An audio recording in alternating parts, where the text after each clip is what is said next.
happy about your plan for voting and getting everyone registered and all that. I'm worried and scared about the Supreme Court in the state we're in today. The last nomination was scary, it was brutal. So I was wondering if you had a plan to combat people basically holding nominations hostage and then forcing their nominations to go, limits. Yeah.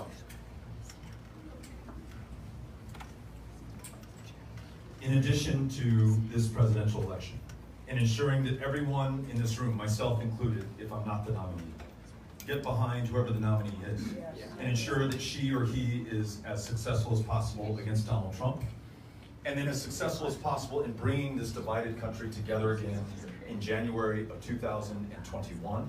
We need to make sure that that next president has a Congress with whom she or he can work with. And so Mitch McConnell must be, if he's to remain in office, the minority leader in the Senate.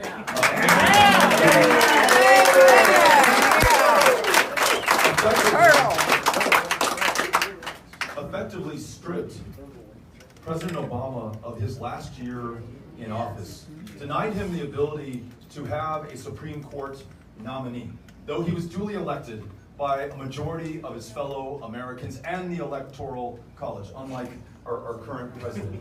And the same Mitch McConnell says that he will not hold this president, Donald Trump, to the same standard. No. And he'll allow him to make a nomination up to the last day of his administration. And so, and I know President Company understands this, but it's a point that bears repetition.